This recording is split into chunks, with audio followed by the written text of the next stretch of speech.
Today I want to talk to you about dealing with offenses. How do you deal with a person that has offended you?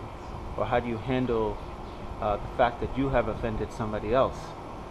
You see, in life, when we all go through life, we all have times where we offend people and people have offended us. And it's very important to understand that everyone is dealing with something, whether it be financial stress, emotional stress, relationship stress, stress of a child or a spouse. Everybody's going through something, and you don't know what they're fighting with and what they're trying to overcome for that day.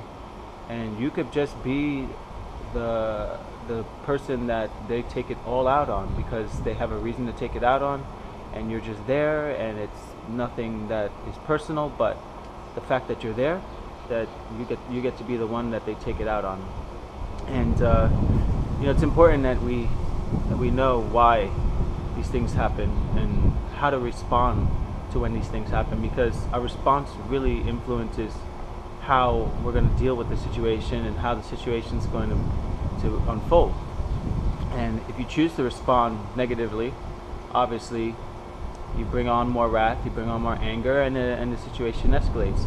If you choose to take a step back and deal with it lovingly, then you can diffuse the situation and unwound a person. I say unwound because people are wounded. I mean, people walk around and they don't have a smile on their face, or they're angry, or they're rushing in traffic, blowing their horn and having arguments in their cars, and there's a war going on inside of them and in their life, and so they're wounded. They're just trying to find some peace and trying to find some clarity and trying to find some happiness and joy back into their lives.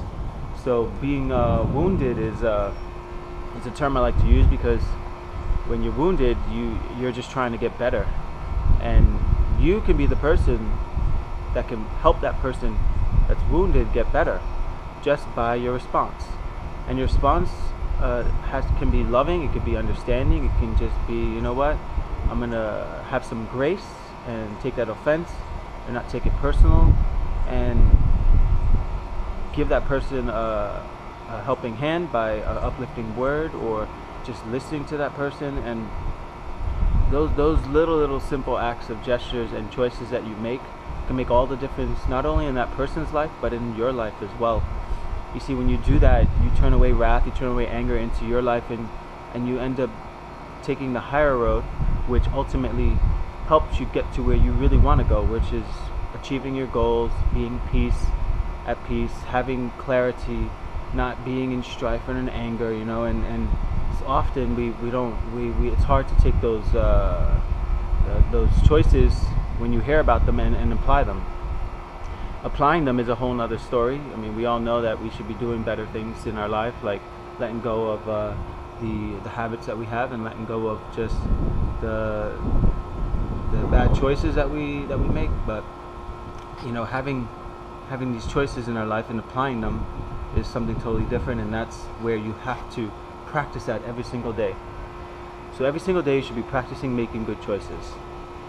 And practice, because it's like when I go and do a triathlon, I don't just show up there and do that triathlon. I practice many hours, and every day in and day out, so I can become the best at triathlon.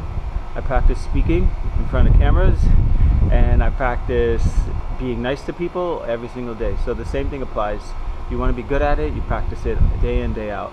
So that's number one, you got to practice it. Number two is you have to learn to see people as people that are hurting. You learn to see people that are struggling, and they're just trying to get through the days.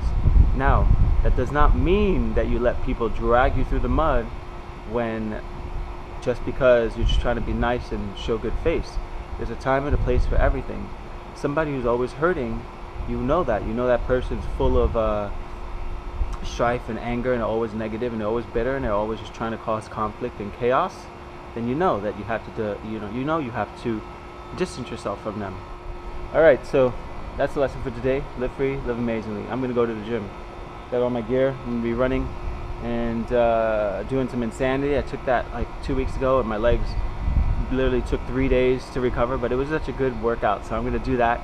And I'm going to swim, and get myself back in the zone, because I have a few races coming up and I want to be really, really prepared for it.